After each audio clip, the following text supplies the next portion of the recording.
can all join palms and repeat after me. I take refuge in the Buddha. I take refuge in the Buddha.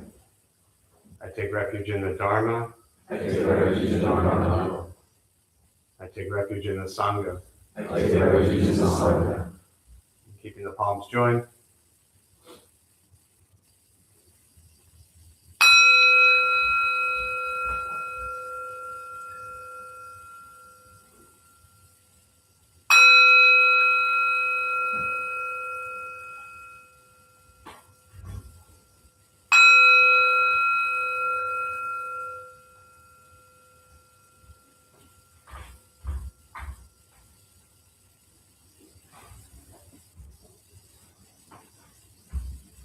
The palms down.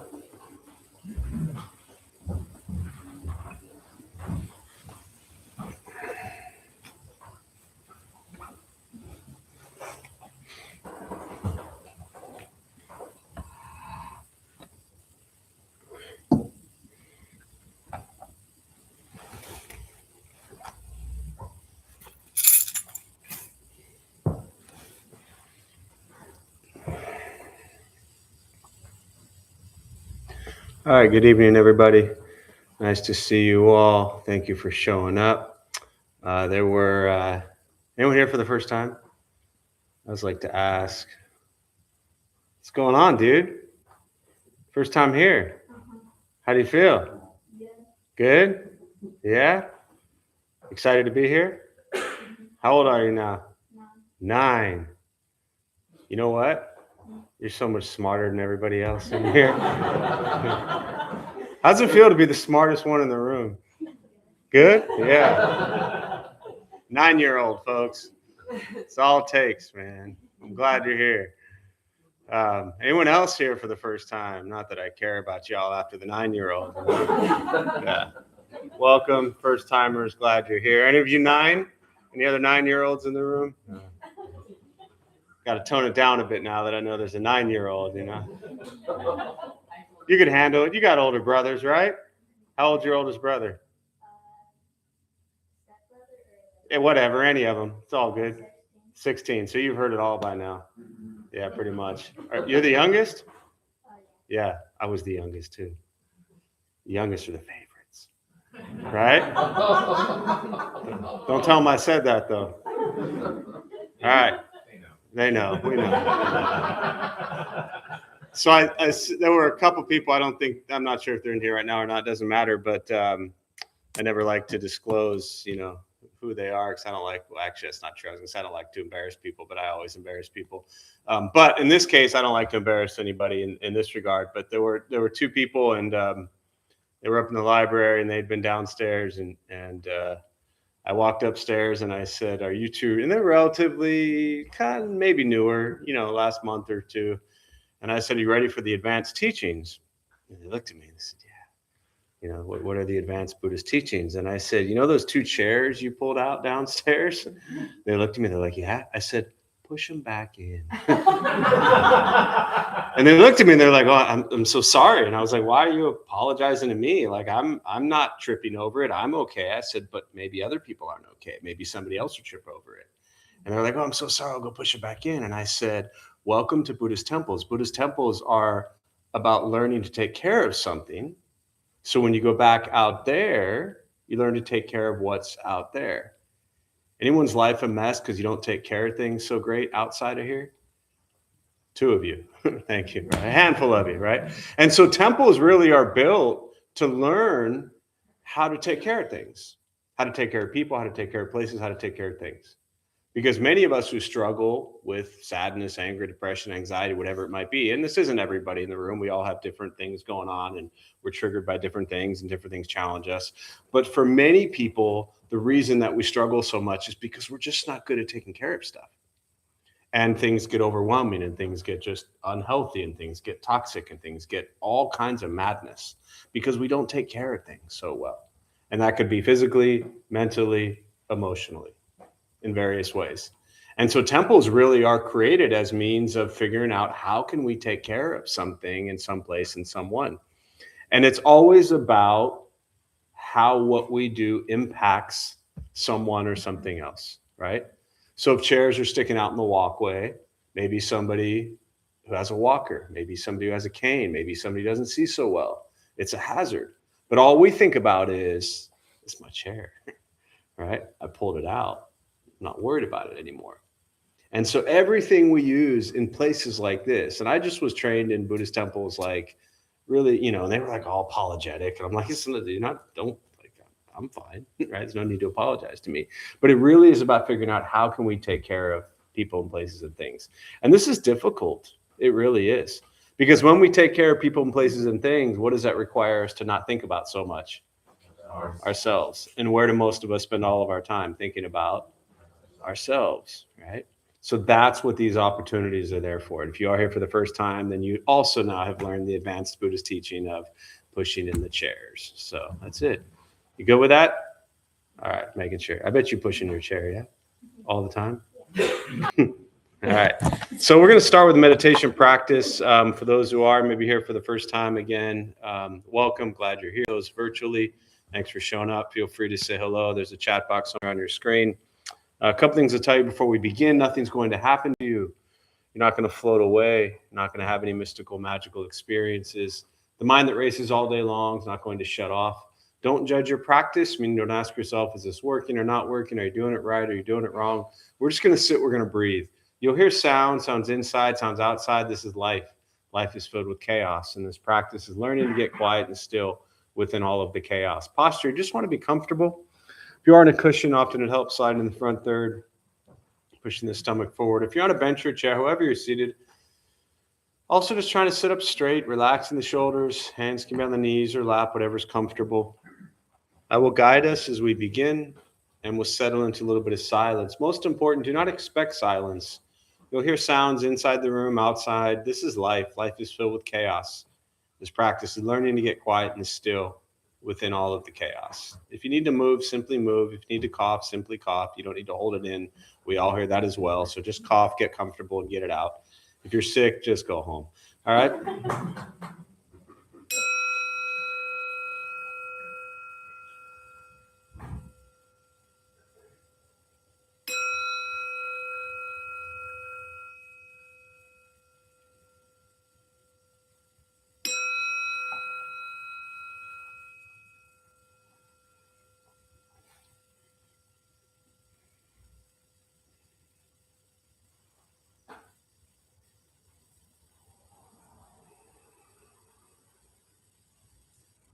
And starting with the eyes closed, if comfortable, or slightly open. Mouth is open or closed. We'll start with taking 3 deep breaths, slowly.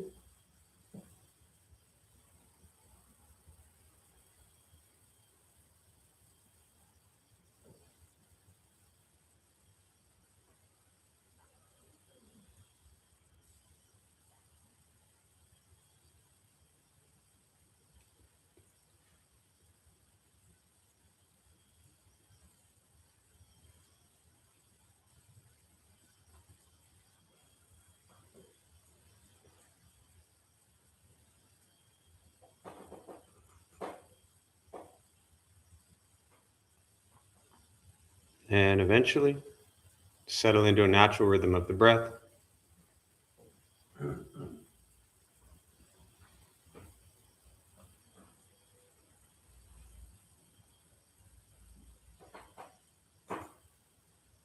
Noticing the mind as it wanders, jumping from thought to thought.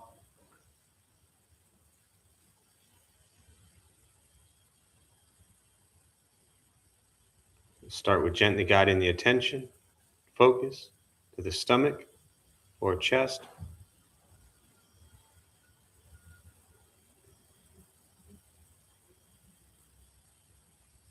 Breathing in, feel them rise.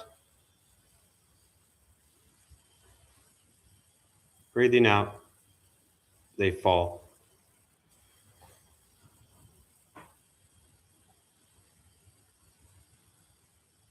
Simply continue this practice, observing sensation of breath.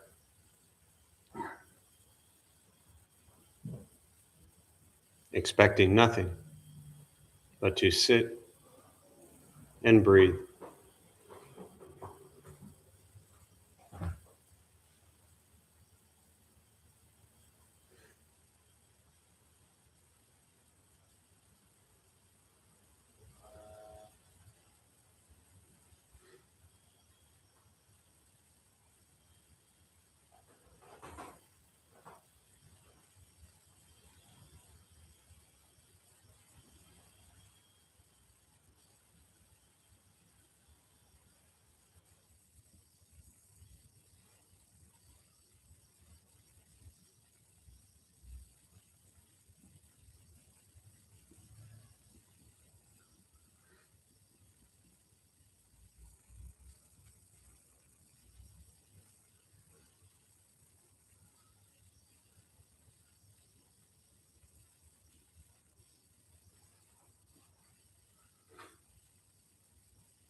And as the mind wanders,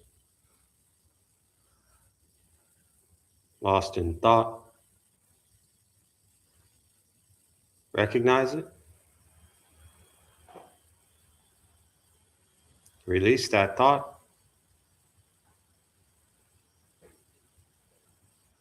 return attention, focus to the breath.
Breathing in, follow breath in.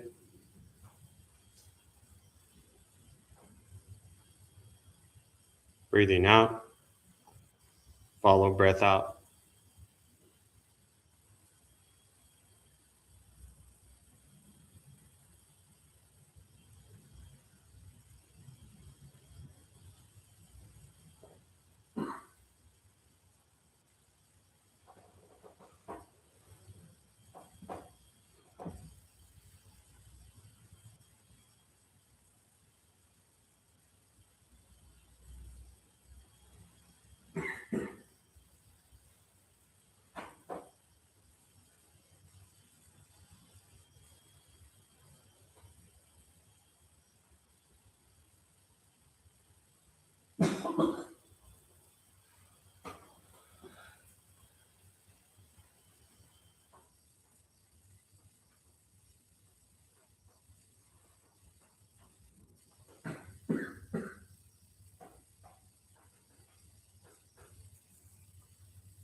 letting go of expectations,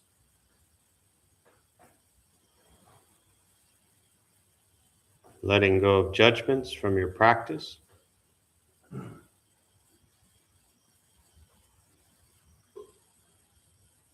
Just sitting, breathing.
Learning to be comfortable in stillness,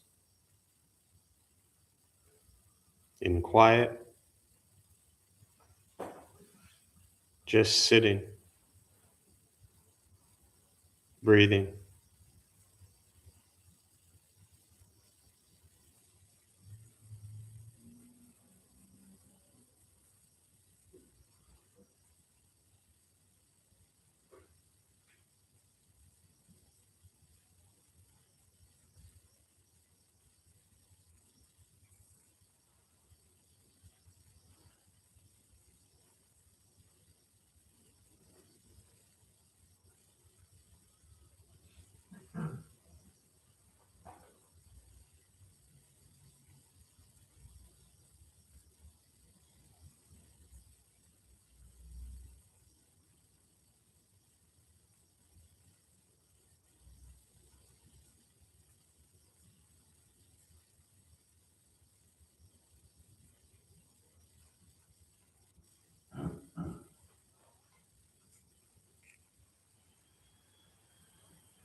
And with the body still, rested, and the speech quiet, aware of all sounds, and the mind learning to settle.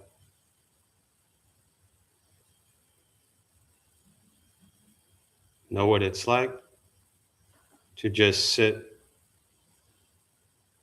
and breathe.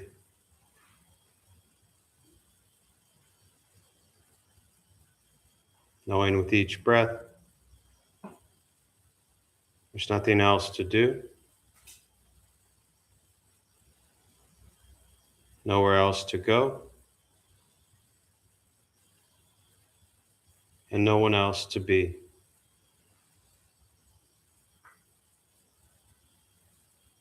Everything beautiful, exactly as it is.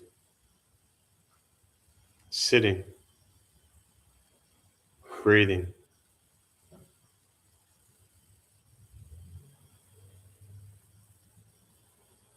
Once again, taking 3 deep breaths slowly.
And as you slowly open the eyes, slowly beginning to move, holding attention on yourself. And most important, with the practice of meditation, is to recognize how you feel now, immediately after. Compare this to how you typically feel throughout your day. Recognize the difference, if there is one. Ask yourselves how you'd prefer to feel every day for the rest of your life.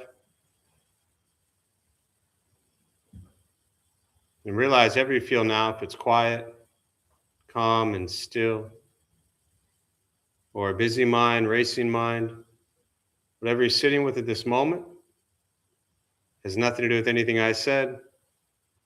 It's nothing to do with how you sit and hold the hands or cross the legs.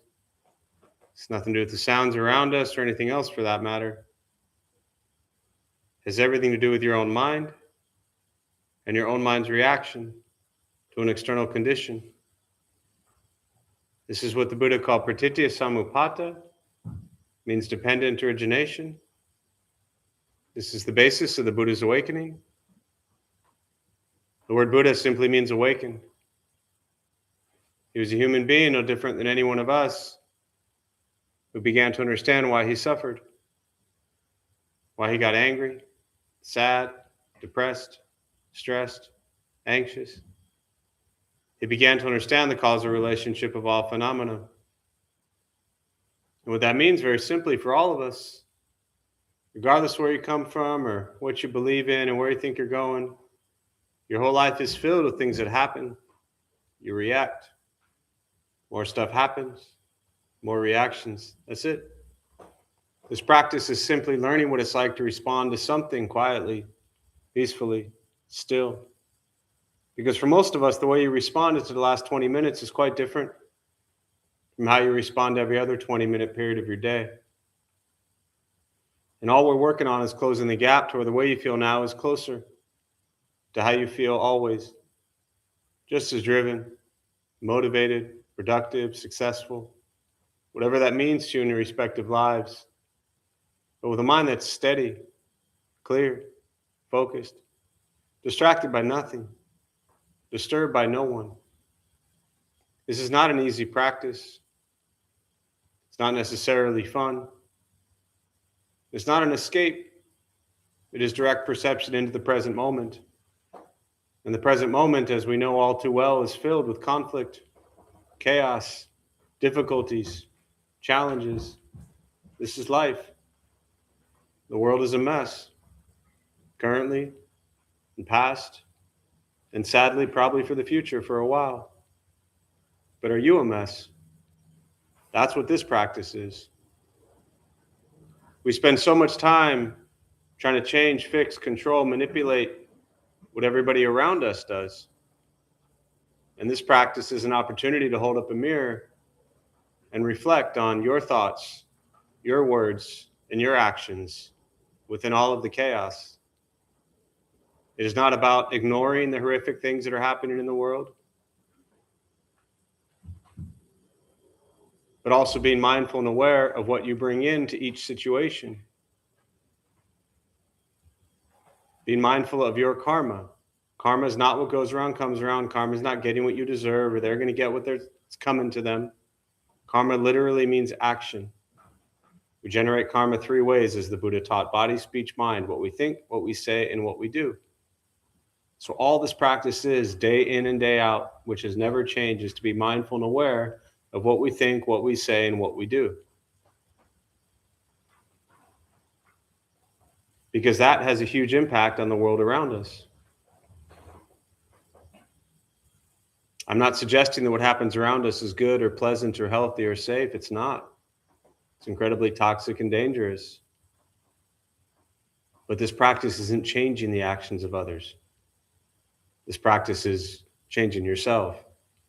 And that's really difficult, because we spent so many years pointing fingers and blaming everyone else for everything that's going on.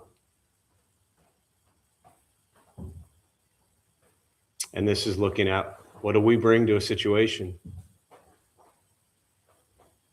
I think the Buddha was an activist completely. He was a rebel, and he fought incredibly hard for what he believed in. He spent 45 years diligently every single day teaching the practice of loving kindness and compassion to make a positive change in the world. And when he saw situations and people and places and things that he didn't like, even people that tried to harm him, he didn't come back to them with hatred and anger. He came back with more love and more compassion, because he saw that the people who were bringing harm to his life and those around him had tremendous pain and suffering within them. And if they were going to change their behaviors and their actions, they didn't need more hatred and anger coming at them. They needed love and compassion. And sending love and compassion and practicing love and compassion towards those you disagree with doesn't mean what they're doing is okay. It doesn't mean what they're doing is right. It does not justify nor excuse what they're doing. It does not dismiss what they're doing. But it's understanding that, as we all have, when we act out of places of hatred and anger and rage, we cause pain and suffering in the lives of those around us. And if you're sitting here Tuesday night at 7 o'clock, then you have been there. So what we needed in those moments was not more hatred and anger towards us. We needed more love and compassion towards us, so we could then transform to be kinder, gentler humans as we continue to practice and work on. I said that as if we're already all there, but it's a practice. It is not an easy one. It's not a quick fix. It's not overnight. It's not a 3-month course and all of a sudden you're good to go. It is every single day, the rest of your life, practicing loving kindness and compassion towards self and others. Meditation is free. Buddhist practice is free. It's becoming aware of what we do and what we bring into the world. So with that, I'll pause. For me, I really always prefer to respond to questions. Meditation, Buddhist practice, anything you're sitting with. We'll use the rest of our brief time this evening for questions. To those who are joining virtually, again, welcome. Glad you're here. Feel free to say hello. There's a chat box on your screen somewhere. If you have any questions, you can put them in the chat box. I'll do my best to respond. So we'll open up to questions. Could you explain dukkha and how it would have, for me, for instance, when I step away from my practice and I haven't meditated in a while, it's really, really hard for me to get back in the groove. It's literally, I fidget and I move, and just that's, to be honest. Yeah. So, but after a while, usually after a few weeks, I start to settle down. And I was told by a mentor that that's just all your dukkha, making you crazy or whatever. So I don't know what is. How do you read that? Is this person still your mentor? No. Okay, good. I just wanted to know before I think that, I'll say this first before I forget, and then I'll back up a little bit for those who don't know. But I think that response to you was a very poor understanding of what dukkha actually is. That, of course, is based on my ignorant, unenlightened view of what I think dukkha is, right? Which may be just as ignorant as anybody else's. But let me back up, especially for those who are new. The first thing the Buddha taught in the Four Noble Truths, the first thing he said is life is filled with dukkha. Dukkha translates into English most often as suffering. Now, the challenge with this is suffering sounds so heavy and extreme, and I'll get to this, but I just want to put it into context for everybody. Suffering is extreme. And I have a friend years ago who told me that when he was in college, 25, 30 years ago, he wanted to check out Buddhism. So he opened up a book. And the first thing he said is like, life is filled with suffering. And he was like, well, that sucks. Closed the book and never read anything else. And then 25 years later, he was like, oh, there's a page 2 to this stuff, right? So dukkha, the first noble truth, suffering, yes, but discomfort, angst, dissatisfaction, things that just don't seem right. This occurs every single day of our life. Yes, there is extreme suffering, trauma, loss, death, pain, things like that. And then, as I always talk about, there's the little stuff.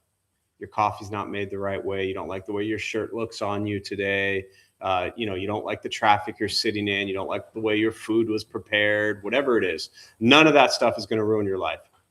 But for most people, for many people, in my experience, those are the things that occur all day long that piss you off. The trauma, the heavy stuff, yes, that's there. It's an underlying theme and current in many people's lives. And when we play it in our heads over and over and over again, yes, we experience it. But the little things all day long are typically what trigger most people. The discomfort, the angst, the dissatisfaction, the temperature, the weather, the traffic, the way somebody looked at you, all of these things that in the grand scheme of things are relatively meaningless, right? But the customer service person who didn't treat you like you were the greatest thing in the world, and all of a sudden the next 4 hours of your lives are miserable.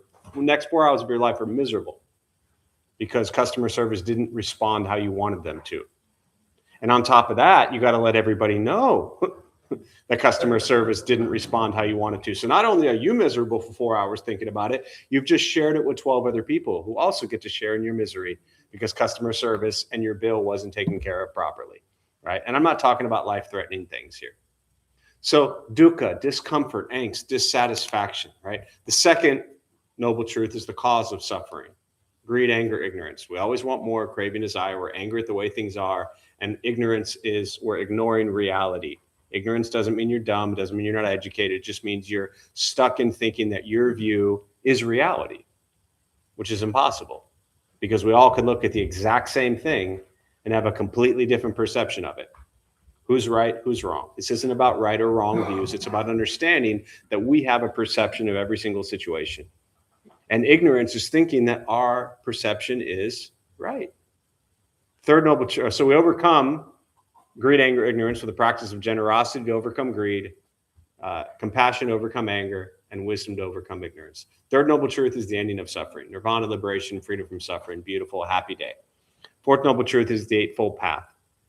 And having the Eightfold Path is correct views, thoughts, speech, action, livelihood, effort, mindfulness, concentration. All of this basic Buddhism 101 on Google for free. Just Google Four Noble Truths, Eightfold Path.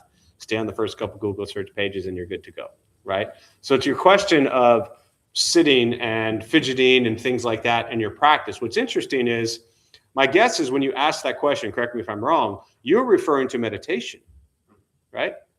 As if meditation is your practice. You even said, when I fall out of practice, you also, my guess is, were referring to meditation, as if you'd been meditating for many years and a long time, and then you stopped. And so you call it falling out of practice, as do most people around the Buddhist world. They're like, well, I've fallen off my practice.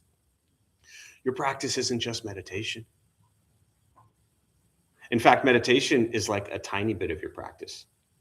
Even when you were consistent with meditation, what, maybe an hour a day?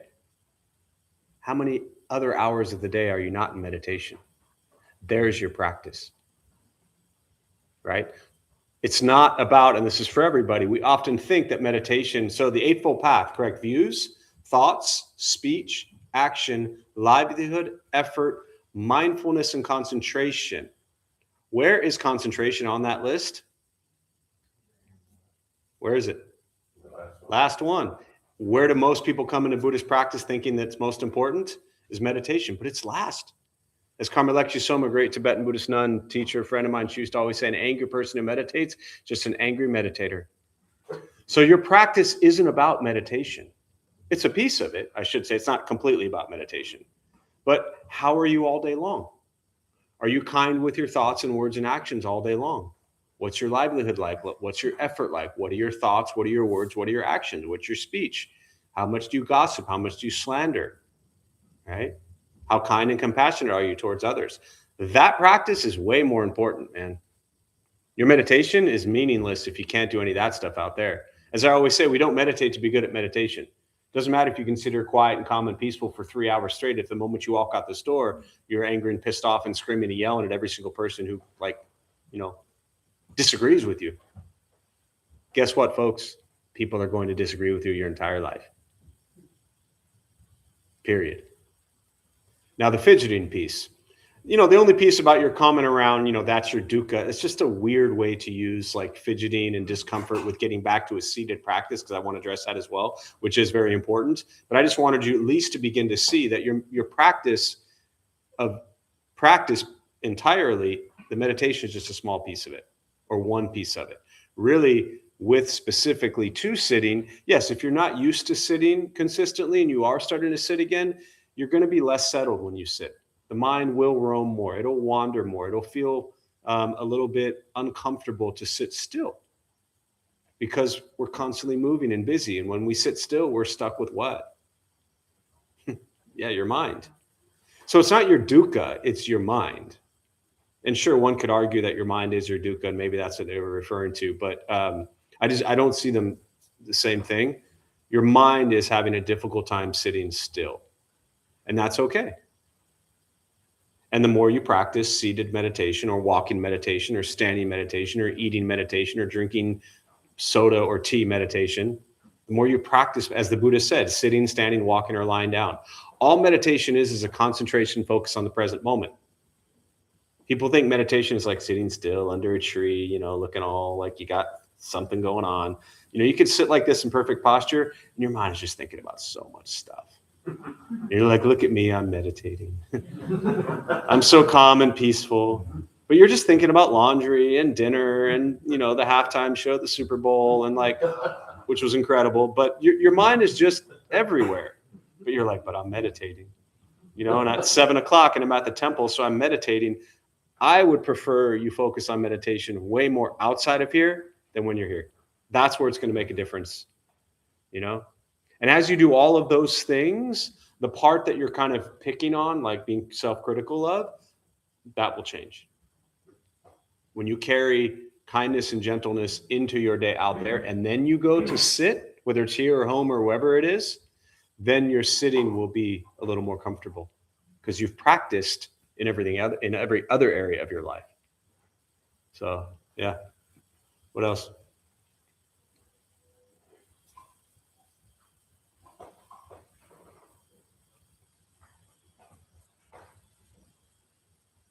You got a question? Come on. Mom's been prepping you for 90 minutes on the drive down. Now here's your question for Jeff. Dinner before, and I was telling him Yeah. that you were super mean before. Yeah. That you beat people up. Yeah. And that you cuss a All lot. true. And, Yeah. and he was like, "What? Like, Yeah. why are you taking me and why?" Yeah. And so Smart. I said, "You should ask about it." And he's Yeah. like, "I don't want to be mean." And I was like, "No, that's part of it. It's Yeah. like owning your experience Yeah. and learning from it." Yeah. And so he was scared to ask about So what do you want to know specifically? What do you think? What do you got? And don't look at me. You want me to tell you why I was mean? Is that what you want to know?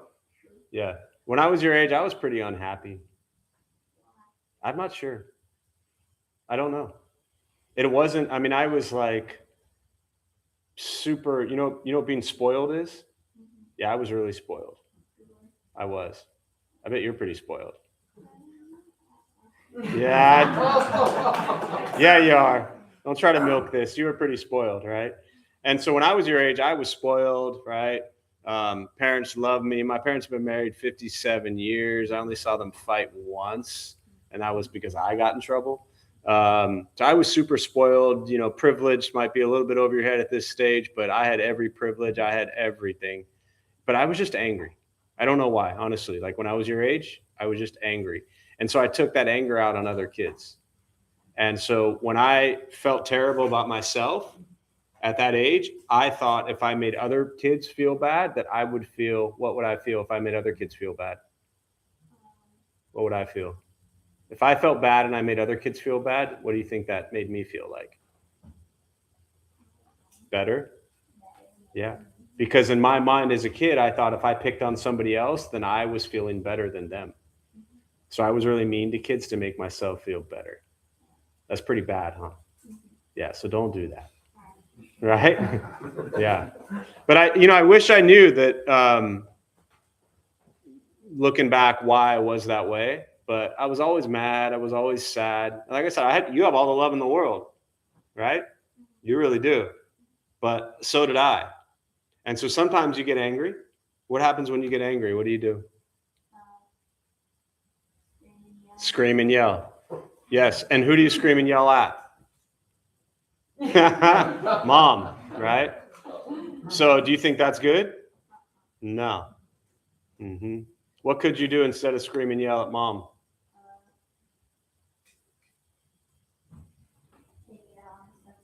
Take it out on a stuffed animal. That's actually really smart. Yes, because you won't hurt the stuffed animal, right? So I used to punch like things and people and things like that, and then I eventually learned that if I punched a wall, what did that hurt? Me. You think the wall got hurt if I punched a wall? No. If I punched the pillow, if I punched the bed, punch the stuffed animal, I'm getting that aggression out, I'm getting that anger out, and nobody gets hurt. But what's another option? What could you do possibly instead of and without punching anything or anyone?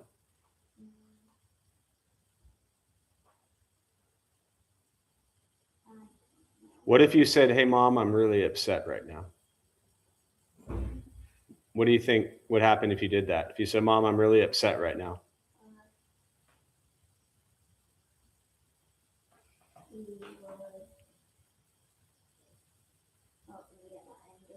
She would help you get your anger away. How would she do that? Would she listen to you? Would she ask you what's wrong? Would she ask you to explain it? Like why you're angry, probably? Yeah. And would she tell you everything would be okay? And would that make you feel better? So the lesson here is if you just talk about your anger instead of acting on it, you'd get in less trouble. Make sense? So we call this communication and expressing our anger in a healthy way, which every single person in this room needs to learn. They're just observing me do it with a 9-year-old because these are all just big 9-year-olds. Everybody in here was 9 at one point in time, and many of us didn't learn it at 9. And that's why we're here on a Tuesday night at 7 o'clock, myself included. You didn't have much choice. Mom said, let's go, right? Yeah. So Yeah. What else? Thanks for asking the question.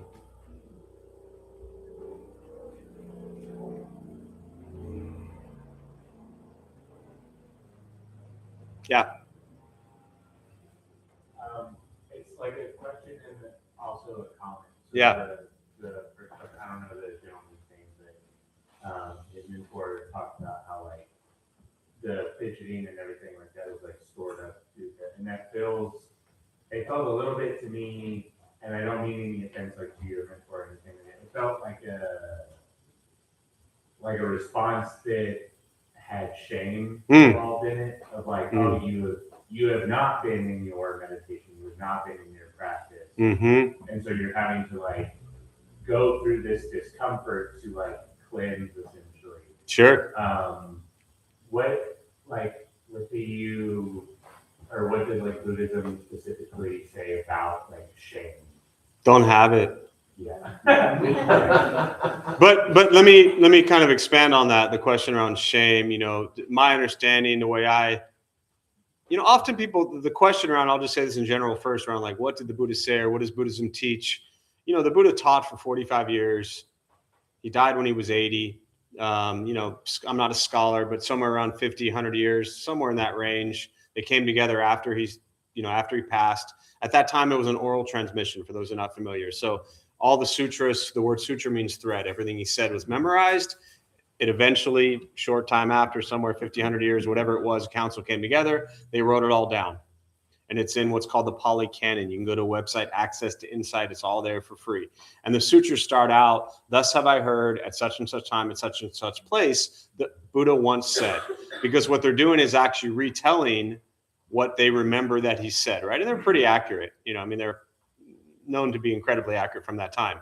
But if you go back to 2,500 years ago, now fast forward to today, you got like endless translations, endless teachers, endless centuries, endless cultures, endless languages. So, but for the most part, they're really all doing their best to take what was the original teaching all about.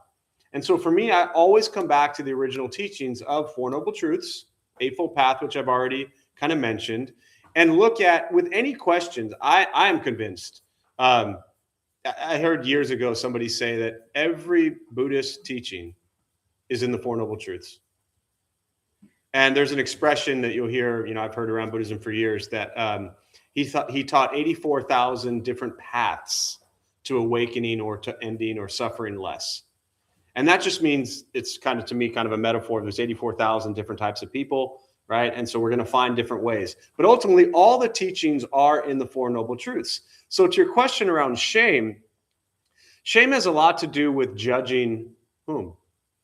Yourself. But ignorance tells us that we are attached to the sense of self as if we are incredibly important and we are most important. But Buddhism also teaches us that there is no what? Self. So who are we judging? And if there is no self, ultimately, and I'll get to this in a minute, then where does shame arise? It's not there. Shame, as well as any perception of yourself, is just what? Ego, thoughts, unenlightened views, some perception, right? It's like food. You got a bunch of foods you like and a bunch of foods you don't like. You ever been in a really good mood? And when you're in a really good mood, how do you feel about yourself? Top of the world. Ever been in a really bad mood? How do you feel about yourself? Bottom of the world. So where are you really? It's just your perception. So shame is just, shame. And this can be, said for, often this gets followed up with, but this can be said for any view or perception you have of yourself, whether it's, wonderful or terrible. Yeah. Right? I'm not saying feeling good and wonderful about yourself is a bad thing at all, but understand that is also just an illusion. It's a story. You're like, yo, look at me. I'm on top of the world. I'm so great. Well, there's a danger in that as well. Buddhist teachings of impermanence tells us everything is going to change. Every mood is going to change. Yeah. Does that make sense? It does. It kind of reminds me of like the idea of like if you're willing to accept praise, then, or if you get hung up on like critique or anything like that, and and then you're also overly putting weight on praise. Like both are the same thing. For sure. You Absolutely. can't only attribute praise, and you can't only attribute critique or anything like that. Yeah. And again, especially for those who know, I want to be very clear here. It is healthy to think good thoughts about yourself. I'm not suggesting that you just have neutral thoughts and abandon trying to think positively, like, all kind of this like modern positive psychology stuff. It's important. Most people view themselves in very poor light. Truly. Most people are hardest on themselves. You'll forgive so many people, but like you do one little thing wrong and 30 years later, you're still blaming yourself, So very often we're hardest on ourselves more so than anybody else. And this kind of goes to that point that we're so critical. So I do think it's important to have some positive thoughts about ourselves, but also understand that like, hey, that's also just a story. Yeah. But it's a good story, so do that more often. So yeah, all those things. Did I answer your question? Yeah. I also think it's important to understand that, when it comes to forgiveness for self or others, we've all done things that harm ourselves and harm others. And I find the practice of forgiveness of self and others incredibly important for your own peace of mind. And again, similar to my comments earlier, forgiving people for things they have done does not mean that what they did was okay. It does not justify nor excuse what they've done. Sending love and compassion and forgiveness for somebody who has caused harm does not make what they did okay. You're not letting them off the hook for what they did. It's not your place to put people on a hook or not on a hook. That's a really terrible example, but you get my point, right? It's your place to not have anger in your heart. So as long as you're continuing to like blame everybody else and be angry at everybody else, who's carrying that anger? You are. So what else?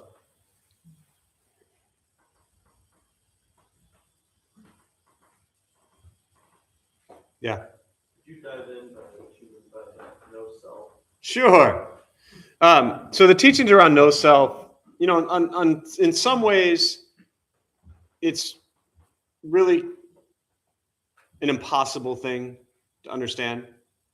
And in some ways, for me, let me first say, in many ways, it's really impossible to understand what that means. Because if you're trying to understand non-self, who are you using to try to understand non-self? The self that is there or not there, right? If there is no self, who understands the self and doesn't understand the self? But at the same time, for me, I try to look at the teachings of non-self as how can I apply this practice to my life without even thinking I understand what it truly is? Well, what's your name? Kevin. Who have you spent most of your life thinking is most important? Probably myself. Probably yourself, right? If you do that a little bit less, you're thinking about yourself less. And if you think about yourself less, who are you thinking about more? The world. Kind of goes back to pushing in the chair, right? I mean, it literally goes back to pushing in the chair because somebody else will have to push in that chair for you. Somebody else might trip. Somebody else might not be able to get through. But we only think about what we need and what we want because we're focused on our sense of self, always. You ever wake up in the morning and you're hungry and you want breakfast? You ever think about the millions of people in the world starving to death that have nothing to eat? Rarely. But it's real. And my guess is if you're here, you got a good heart and you probably feel terrible about that also. Right? You're not a bad person, you're not a bad Buddhist because you wake up and want breakfast, right?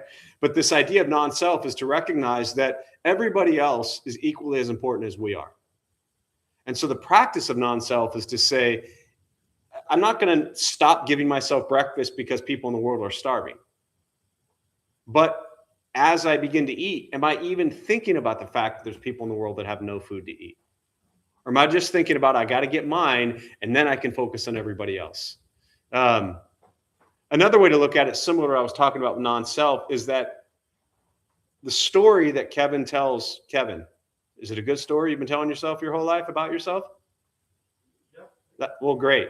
Stick with that one, right? Very often the answer to that is no, right? Very often people end up here, if you ask them, they tell themselves good stories about themselves or bad stories about themselves.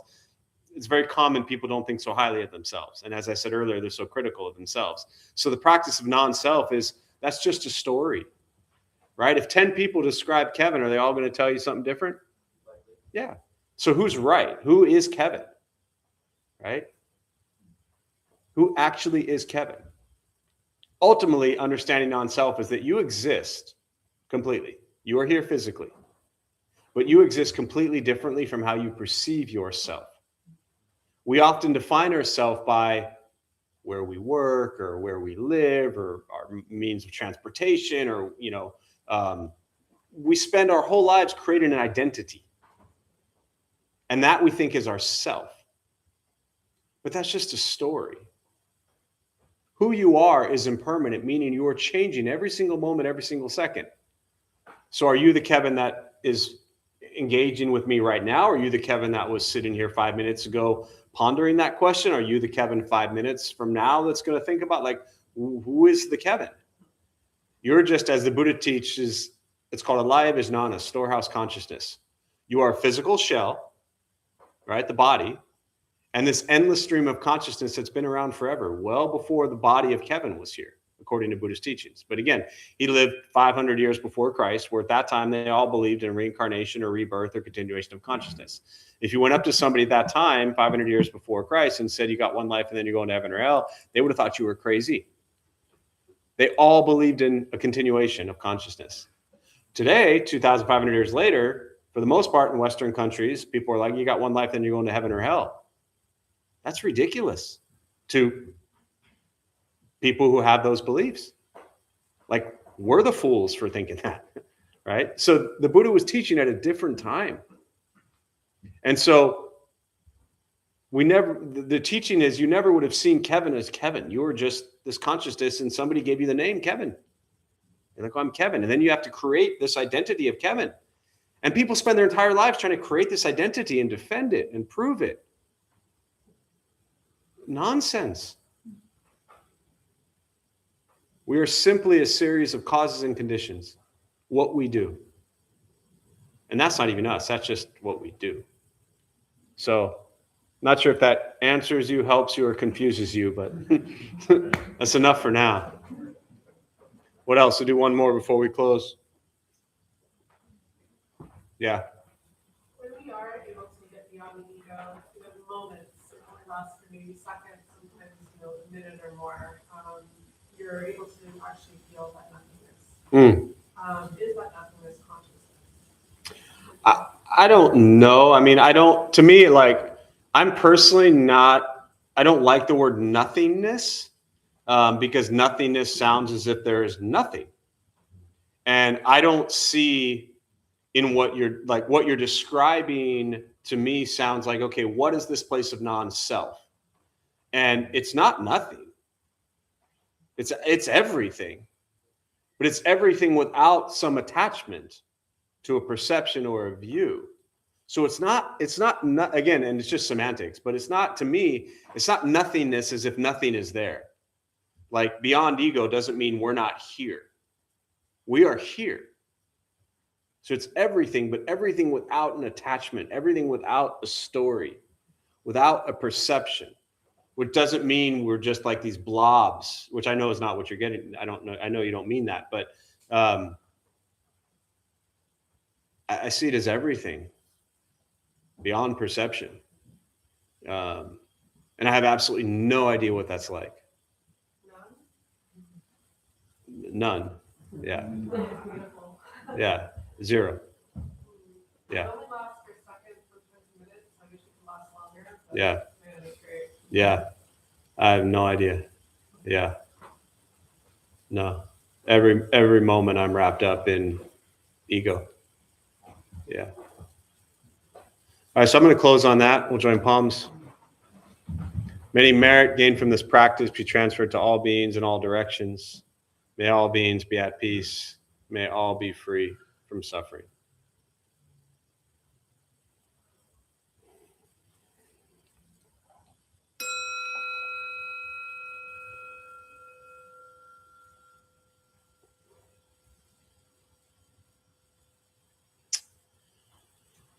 All right, a few quick announcements before you all head out. Thank you all for being here. My name is Jeff. I'm a Dharma Bum. We opened up this temple 19 years ago to introduce Buddhist practice to those who show up. Those of us who lead, we're not monks, we're not nuns, we're not gurus, we're not masters, we're not teachers, we're not looking for students, we're just practitioners. We take our best to take our views of Buddhist teachings and put it into terms that hopefully make sense to those who show up. Every night we have different people leading different classes from various Buddhist traditions. Every Thursday, 4:30, we do a food redistribution program. I think it's one of the best practices around here. We prepare gourmet vegetarian meals, also known as peanut butter and jelly, and we feed people who sleep on a street. So if you ever lack gratitude and appreciation for everything you have in your life, feed people sleeping on a sidewalk, and it tends to put things into perspective. And if that doesn't work, just keep showing up till it does. Monday through Friday, 8 to 9, it's basically 8 to 8:25, and then 8:30 to 8:55, and then same thing at noon. But 8 to 9 a.m. and noon to 1, Monday through Friday, this place is open for just a silent meditation. So you're always welcome to come sit. Otherwise, appreciate you all being here. Make sure you push in your chairs, straighten everything up before you leave, if that wasn't clear. Most of them are closed, but if we can just make sure the windows are closed and latched properly, that would be great. Yeah. Say again? You volunteered for trash. Oh, no, we're good. Thanks all. Thank you.